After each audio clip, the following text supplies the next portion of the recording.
அதனாலதான் விஜய் அவர்கள் விசாரணைக்கு வர்றதுக்கு ஒரு நாளைக்கு முன்னாடி இந்த சீனை திருப்பி ஓட்டி பார்க்கறது, வழக்காடு மன்றத்துக்கு முன்னாடி நாளைக்கு இதை செய்யணும்னா வாக்குமூலம் வாங்குவாங்க. அதுல ஒரு சிலது வந்து ஒப்புதல் வாக்குமூலம் இருக்கும், ஒரு சிலது வந்து விசாரணையின் மூலமா கிடைக்கப்பட்ட தகவல் இருக்கும், ஒரு சிலது வந்து நேர்ல போய் ஃபாரன்சிக் லெபார்டரி மூலமா என்னென்ன கிடைக்குதோ அந்த தரவுகள் இருக்கும். இப்ப சார்ஜ் ஷீட்ல இப்ப விஜய் அவர்களை சேர்க்கணுமா சேர்க்க கூடாதா, எஃப்ஐஆர்ல விஜய் அவர்கள் பேரை போடணுமா போடக்கூடாதா, அந்த விஷயங்களை நீங்க போறதுக்கு முன்னாடி இந்த மாதிரி ஒரு டீட்டெயில்டான விசாரணை பண்ணாதான் ஒரு முடிவு எடுக்க முடியும். அதை நோக்கிதான் அவங்க பயணம் செய்யறாங்க. 2029 தேர்தலுங்க. அப்போ இப்ப இன்னைக்கு விஜய் எப்படி வேணா போட்டா இது சட்டமன்ற தேர்தல், பாஜக அதை பத்தி யோசிக்க மாட்டாங்க. 2029 விஜய் வந்து ஒரு பெரிய ஃபோர்ஸ் ஆயிடுறாரு. அப்போ பாரதிய ஜனதா கட்சி ஆஜா ஆஜா கூட்டணி ஆஜான்னு கூப்பிடுறாங்க. இவர் நான் வரமாட்டேன் போப்பா பாசிச பாஜக, நான் வந்து மதச்சார்பின்மை, நாங்க வந்து பெரியார் வழியில நாங்க போறோம் அப்படின்னு சொன்னா, அப்படியா துஷ்மன் நீ வந்து அந்த பழைய வழக்கு எடுக்கிறான் அப்படின்னு சொல்லிட்டு கரூர் கேஸ் எடுப்பாங்க. எப்ப சிபிஐ உள்ள வந்து விசாரிக்கலாம் அப்படின்றதுக்கு ஒரு அரசாணை போடலாம். சிபிஐ இந்த ஊர்ல வரக்கூடாது அப்படின்றதுக்கு அந்த அரசாணையை ரத்து செய்யலாம். நீங்க அரசாணையும் பார்த்ததுல அரசாணையை ரத்து செய்யற இடத்துலயும் இல்ல. நீங்க எதுக்கு போய் அந்த ஆட்டத்தை ஆடினீங்க? இதே இந்த பஸ்ஸ டிஎம்கே கவர்மெண்ட்ல இருக்க போலீஸ் போய் தூக்கின்னு வந்து இன்னைக்கு சீஸ் பண்ணி விசாரணை பண்ணியிருந்தா என்னென்ன பேச்சு பேசுவீங்க? ஒரு சிலர் இதுக்கும் திமுக தான் காரணம்ன்றாங்க. 234 தொகுதியில உங்கள் விஜய் வந்த உடனே விஜய் வந்து அண்ணா பேர்ல இயங்கக்கூடிய திமுகவை போட்டு தள்ளிடுவார். போட்டியே இவங்க 2 பேருக்கு தான். சிபிஐ என்ன சொல்றா, போட்டிலாம் அப்புறம் போடலாம், ஃபர்ஸ்ட் கேட்குற கேள்விக்கெல்லாம் பதில் சொல்லிட்டு அப்புறம் நிம்மல் மெட்ராஸ்க்கு போறான் அப்படின்னு இப்ப அவங்க சொல்ல போறாங்க. ஒப்பீனியன் தமிழ் பார்வையாளர் அனைவருக்கும் வணக்கம். இன்றைய நேர்காணலில் நம்மோடு இருந்திருப்பவர் மூத்த பத்திரிகையாளர் திரு கோட்டீஸ்வரன் அவர்கள். சார் வணக்கம். நேயர்களுக்கு அன்பு வணக்கம். கரூர் வழக்கை பொறுத்த வரைக்கும் இதுவரைக்கும் டெல்லிக்கு சம்பந்தப்பட்டவர்களை அழைத்து தான் விசாரிச்சுட்டு வந்தாங்க சிபிஐ. முதன்முறையாக கரூருக்கு விஜய் பயன்படுத்தி அந்த கேரவனை வந்து வர வச்சிருக்கிறாங்க. கேரவனுக்கு உள்ள சிபிஐ அதிகாரிகளும் அதே போல ஃபாரன்சிக் டிபார்ட்மெண்ட்டை சேர்ந்த அதிகாரிகளும் வந்து ஆய்வு பண்ணியிருக்கிறாங்க அப்படின்ற தகவல் தற்போது வெளியாகி இருக்கு. கரூர் வழக்கை பொறுத்த வரைக்கும் வண்டிக்கு வெளியே தான் அந்த சம்பவம் நடக்கிறது. வண்டியில் இருக்கக்கூடிய சிசிடிவி ஆய்வு பண்ணலாம். ஆனா ஃபாரன்சிக் டிபார்ட்மெண்ட் ஆட்களை அழைத்து வந்து ஆய்வு பண்ணும் அளவுக்கு என்ன சார் நடக்கும்? அது கொஞ்சம் விரிவா சொல்லுங்க. ஒரு வாகனம் என்பதுங்க, ஒரு வாகனத்துல வந்து ஃபாஸ்டாக் இருக்கும் உதாரணத்துக்கு. அப்ப அந்த வாகனம் எங்க போகுது, எங்க வருது, எந்த டோலை எப்ப தாண்டுது, அந்த டோல்ல இருந்து அடுத்ததுக்கு போறதுக்கு எவ்வளவு நேரம் ஆகும். பொதுவாக ஒரு குற்றம் அப்படின்னு நடக்குதுன்னா ஒரு வண்டியினுடைய அந்த லாக் எடுப்பாங்க. அப்புறம் அந்த வண்டி என்ன வேகத்துல போயிருக்கும், என்ன விதமான விஷயங்கள்லாம் இருந்தது வண்டியில, அப்புறம் என்னென்ன எக்யூப்மெண்ட்ஸ் இருக்கு. இப்போ விமானமே வந்து ஒரு ஆக்சிடென்ட் விபத்துக்குள்ளாகும், அந்த வண்டிக்குள்ள என்னென்னலாம் எக்யூப்மெண்ட்ஸ் இருக்குன்ற மாதிரிலாம் பார்ப்பாங்க. ஸோ அப்போ இது வந்து ஒரு பெரிய அசம்பாவிதம். ஒரு 42 பேர் 41 பேர் இறக்குறாங்கன்றது வந்து சாதாரணமா கடந்து போக மாட்டாங்க. அப்போ அங்க கிடைக்கக்கூடிய ஒவ்வொரு தரவுகளையும் இந்தியன்ஸ் எவிடன்ஸ் ஆக்ட் பிரகாரம் கலெக்ட் பண்ணணும். அப்போ இதுல வந்து வண்டி என்பது வந்து உங்களுக்கு வந்து ஒரு முக்கியமான எவிடன்ஸ். இன்னொன்று, இந்த வண்டியில வந்து கேமராக்கள் பயன்படுத்தப்பட்டதா சொல்றாங்க. அந்த வண்டியிலுமே சுத்தி சிசிடிவி கேமரா இருந்துச்சு. அது வந்து ஒரு ரொம்ப ரொம்ப ரொம்ப முக்கியமான ஒரு விஷயம். அப்போ அந்த சிசிடிவி கேமரா அதை திரும்பும் போது என்ன ஆச்சு, கேமரா ரெக்கார்டிங்ஸ் எல்லாம் அது எடுத்திருப்பாங்க. கண்டிப்பா எல்லாமே வெளியில நமக்கு வராது பொது அறிவுக்கு. பட் கண்டிப்பா வழக்காடு மன்றத்திலேயோ இல்ல விசாரணையின் பொழுது அது உள்ள இருக்கக்கூடிய அந்த தரவுகள் என்பது ரொம்ப முக்கியம்.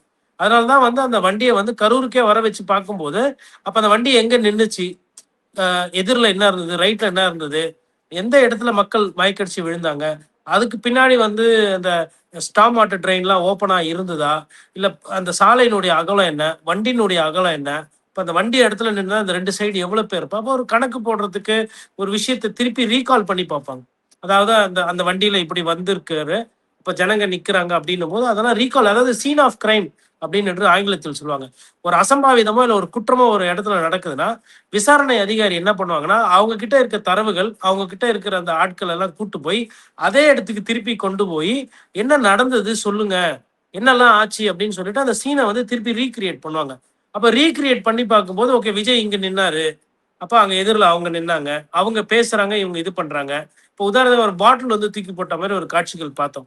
அப்ப எந்த இடத்துல இருந்தது இந்த பாட்டில், ஏன் மற்ற இடத்துல பாட்டில் வச்சிங்களா வைக்கலையா, போதிய தண்ணி வசதி பண்ணி கொடுத்தீங்களா, இதெல்லாமே விசாரணையில வரும். அப்போ வந்து அவங்க என்னன்னா விசாரணைக்கு முன்னாடி அந்த சீன் ஆஃப் கிரைமை வந்து அவங்க திருப்பி வந்து ஓட்டி பார்க்குறாங்க விசாரணை அதிகாரிகள். அதனாலதான் வந்து அந்த வண்டியை வந்து கரூருக்கு வர வைக்கிறாங்க. அந்த ஓட்டுநரை வந்து கூப்பிட்டு விசாரிக்கிறாங்க. ஆல்ரெடி டெல்லியில விசாரிச்சிருக்கிறாங்க. அது பத்தாவது இங்கேயும் விசாரிக்கிறதுக்கு காரணம் என்னன்னா கரூர்ல அவங்களுக்கு அந்த புரிதல் வேணும். அப்ப நாளைக்கு விஜய் அவர்களுக்கு சம்மன் கொடுத்துருக்காங்க, அவரும் டெல்லிக்கு வராரு அப்படின்னும் பொழுது இங்க இவங்களுக்கு கிடைச்ச அந்த அந்த விஷயங்கள் தெளிவு, அதை வந்து விஜய் அவர்கள் பேசுறது கூட ஒப்பிட்டு பார்ப்பாங்க. இதுல முரண் இருக்கா, இல்ல உண்மைக்கு புறம்பான செய்திகள் இருக்கா அப்படின்றதெல்லாம் தரவுகளா பதிவு பண்றதுக்கு பண்றாங்க. இது எல்லா கேஸ்லயும் நடக்கிறது. கரூர் இல்ல சம்பவத்துல இது அதுலதான் காலதாமதமா நடக்குது. அதுலதான் ஒரு கேள்வி வருது. என்னன்னா இதுக்கு முன்னாடி ஆதவ் அர்ஜுனா ஆஜரானாங்க, புசி ஆனந்த், அதே போல நிர்மல்குமார் எல்லோருமே ஆஜராகும் போதெல்லாம் இவ்வளவு விஷயங்களை பண்ணல. ஆனா விஜய் ஆஜராவதற்கு முன்பு நீங்க சொல்ற எல்லாத்தையுமே ஆய்வு பண்ணுவது, அந்த வண்டியில இருக்கக்கூடிய மைக்கு, ஸ்பாட்லைட், விஜய் நின்று பேசக்கூடிய இடத்துடைய அந்த அளவு எல்லாத்தையுமே பார்ப்பது என்பது விஜய் வந்து கேள்வி கேட்பது கடினமாக இருக்கும் அப்படின்றத புரிஞ்சுக்கிறோம் நாம அந்த மாதிரி. இல்லங்க, கடினம் சுலபம்னு கிடையாது. இதுல வந்துட்டு விஜய் அவர்களுக்கு தான் இந்த விசாரணை கடினம். அவங்க இது மாதிரி நிறைய வழக்குகளை பார்த்திருப்பாங்க, நிறைய விசாரணை எடுத்திருப்பாங்க. அஹ் அதெல்லாம் வந்து சிபிஐ அதிகாரிகளுக்கு இது ஒன்றும் பிரச்சனை கிடையாது. இதுல நெருக்கடி யாருக்குன்னா தாவேக தலைவர் விஜய் அவர்களுக்கு தான். ஏன்னா அவர் அந்த வழக்குல தொடர்பு படுத்தியிருக்கிறாரு, சம்பந்தப்பட்டிருக்கிறார். அப்ப இந்த வழக்கானதனுடைய அந்த தன்மையில உண்மைத்தன்மை வெளியில வரல இந்த வழக்கு தொடரும். அதனால இப்ப நெருக்கடி, சிரமம், சிக்கல் எல்லாமே விஜய் அவர்களுக்கு தான். சிபிஐக்கு அதனால ஒன்றும் பிரச்சனை இல்லை. இப்ப நீங்க கேட்ட கேள்வி அவங்களெல்லாம் கேட்கலையே அப்படின்னா, அவங்க மேடையில ஏறி நின்று பேசும்போது யாரும் மயக்கச்சவில்லை. உதாரணத்துக்கு ராஜ்மோகன் அவர்கள் இதற்கு முன்னாடி ஒரு சிறு வண்டியில அவர் பேசிக்கிட்டே போறாரு. அப்ப அவர் என்ன சொல்லிட்டு போறாருன்னா, நமக்கான தலைவர், மக்கள் விரும்பக்கூடிய முதல்வர், ஏதோ உங்கள் தலைவர், உங்க பாச தளபதி அண்ணன் விஜய் அவர்கள் வந்து கொண்டிருக்கிறார் அவரு சொல்லிட்டு போனாரு. அது வரையில எதுவும் அசம்பாவிதம் இல்லை. அப்போ ராஜ்மோகன் அவர்களை கூப்பிட்டு அந்த விசாரணை பண்ண வேண்டிய அவசியம் கிடையாது. யாரை அழைத்து எந்த விசாரணை பண்ணணும் அப்படின்னும் போது அது ஜீரோ பின் பாயிண்ட் பண்ணியிருக்காங்க. அதனாலதான் விஜய் அவர்கள் விசாரணைக்கு வர்றதுக்கு ஒரு நாளைக்கு முன்னாடி இந்த சீனை திருப்பி ஓட்டி பார்க்கறது, வழக்காடு மன்றத்துக்கு முன்னாடி நாளைக்கு இதை செய்யணும்னா வாக்குமூலம் வாங்குவாங்க. அதுல ஒரு சிலது வந்து ஒப்புதல் வாக்குமூலம் இருக்கும், ஒரு சிலது வந்து விசாரணையின் மூலமா கிடைக்கப்பட்ட தகவல் இருக்கும், ஒரு சிலது வந்து நேர்ல போய் ஃபாரன்சிக் லெபார்டரி மூலமா என்னென்ன கிடைக்குதோ அந்த தரவுகள் இருக்கும். அதுக்கப்புறமா மற்ற விசாரணை அதிகாரிகள்லாம் இருக்காங்க இல்லையா? அப்ப மாநில காவல்துறை எஸ்பி ஆபீஸ்ல என்ன விசாரிச்சாங்க, கலெக்டரோட அறிக்கை என்ன, அதுக்கப்புறம் ஆஸ்பத்திரியில இருந்து ஜிஹெச்ல இருந்து வந்த கூட அந்த அட்டாப்சி ரிப்போர்ட் என்ன, என்ன மாதிரி நிலையில அவங்க இறந்தாங்க, அவங்களுக்கு உபாதைகள் என்ன இருந்தது அப்படின்றதெல்லாம் சேர்த்து சேர்த்து அதெல்லாம் பார்க்கும்போது அவங்களுக்கு வந்து ஒரு ஒரு ஒரு தரவு, நீண்ட தரவு கிடைக்கும். அதன் அடிப்படையில வாதங்கள், பிரதிவாதங்கள் கூட அவங்களுக்கு கிடைக்கப்பட்ட சாட்சியங்களை வைத்து பார்ப்பார்கள். அதற்கு பின்னாடிதான் விசாரணை, குறுக்கு விசாரணை. இதற்கு முன்னாடி சார்ஜ் ஷீட் போகும். இப்ப சார்ஜ் ஷீட்ல இப்ப விஜய் அவர்களை சேர்க்கணுமா சேர்க்க கூடாதா, எஃப்ஐஆர்ல விஜய் அவர்கள் பேரை போடணுமா போடக்கூடாதா, அந்த விஷயங்களை நீங்க போறதுக்கு முன்னாடி இந்த மாதிரி ஒரு டீட்டெயில்டான விசாரணை பண்ணாதான் ஒரு முடிவு எடுக்க முடியும். அதை நோக்கிதான் அவங்க பயணம் செய்யறாங்க.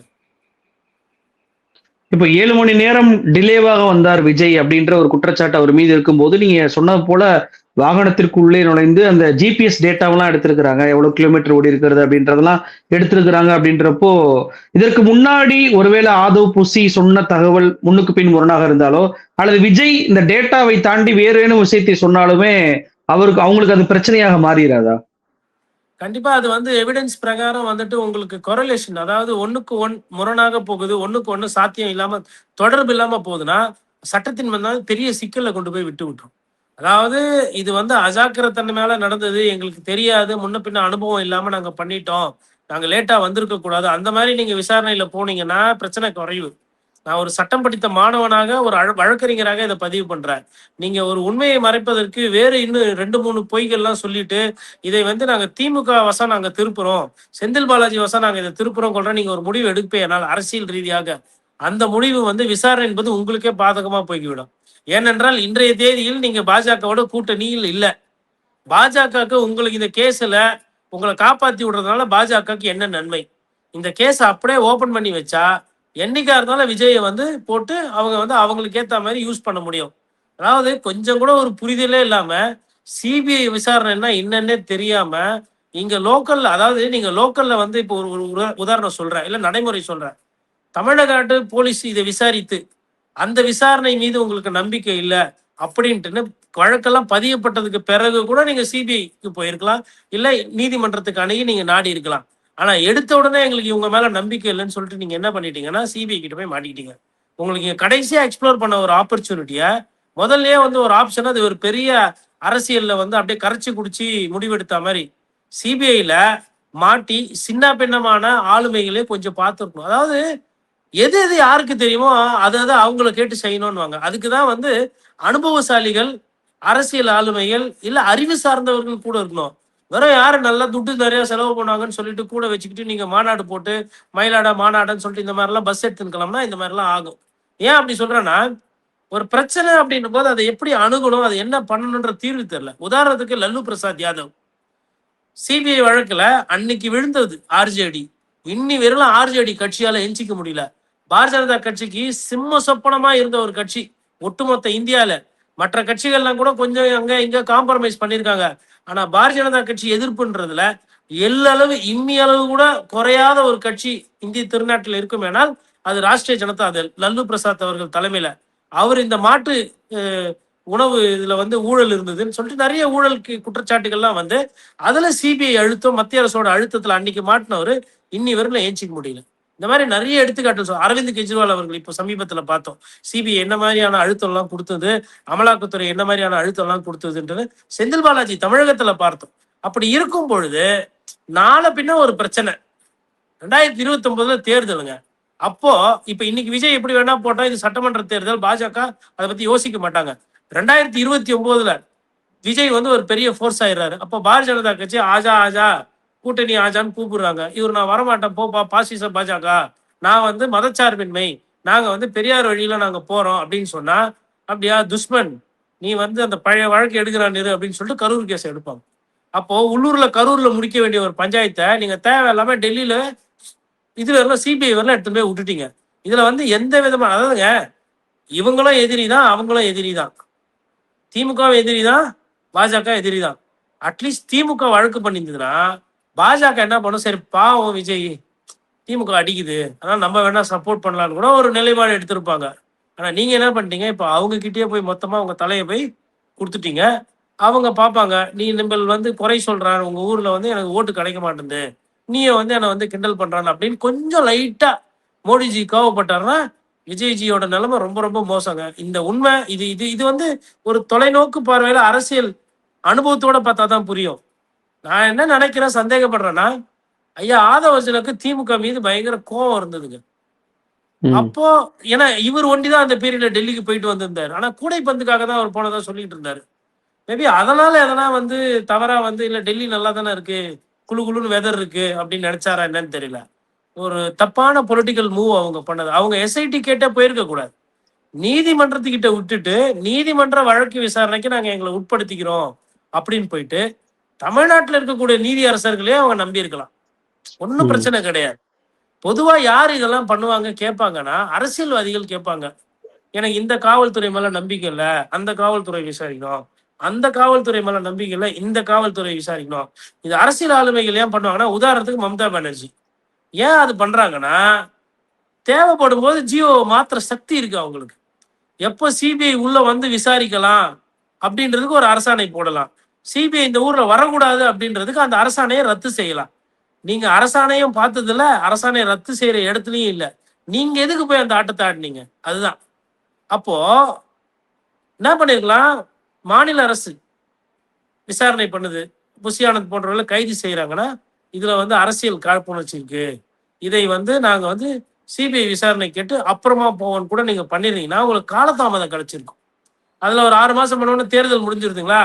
தேர்தல் முடிஞ்ச உடனே உங்களுக்கு ஒரு அரித்மெட்டிக் தெரியும், யார் ஆட்சியில் இருக்காங்க, யார் எதிர்கட்சியில் இருக்காங்க, இல்ல உங்களுக்கு எவ்வளவு சட்டமன்ற உறுப்பினர் இருக்கு, அதை வைத்து இந்த வழக்கை வந்து கையாண்டிருக்கணும். பட் அது தெரியல. ஃபர்ஸ்ட் ஆஃப் ஆல் எத்திக்கலா ஒரு விஷயம் மிஸ்டேக் என்னன்னா டைமுக்கு போகாதது. இப்போ அதற்கு வந்து நீங்க என்ன காரணம் சொல்லுவீங்க? இல்லைங்க நான் ரசிச்சுட்டு வந்தேன், எல்லாரும் மீம்ஸ் போட்டு டாட்டா காட்டி ஃப்ளைங் கிஸ் கொடுத்துருந்தாங்க, நானும் அவங்களுக்குலாம் ஃப்ளைங் கிஸ் கொடுத்துனே வந்தேன், அதுல தான் இந்த மாதிரி தள்ளுமல்லையே செத்து போயிட்டேன், இப்படி எல்லாம் சொல்ல முடியுமா? இல்ல விசாரணை அதிகாரி இதெல்லாம் அப்படியே பதிவு பண்ணாருன்னா அது வழக்காடு மன்றத்துக்கு முன்னாடி நிற்கும் போது நீதிமன்றம் சும்மா விடுமா? இவ்வளவு பிரச்சனை இருக்கு. அதுதான் சொல்றது, அனுபவம் வேணும், அனுபவம் வேணும், அனுபவம் வேணும்ன்றது. அரசியல்ன்றது ஏதோ ஒரு 4 படம் நடிச்சுட்டு இல்ல 40 படம் நடிச்சுட்டு வெள்ளி விழா நாயகன், வெற்றி விழா நாயகன், அத உலக நாயகன் கமலஹாசன் எங்க இருக்கிறாரு இன்னைக்கு? மக்கள் நீதி மையம் யாருக்குன்னா தெரியுமா இப்ப என்ன பண்றாங்கன்னு? அரசியல் படத்துலயும் சரி, வயசுலயும் சரி, அனுபவத்திலயும் சரி உங்களோட மூத்தவர்.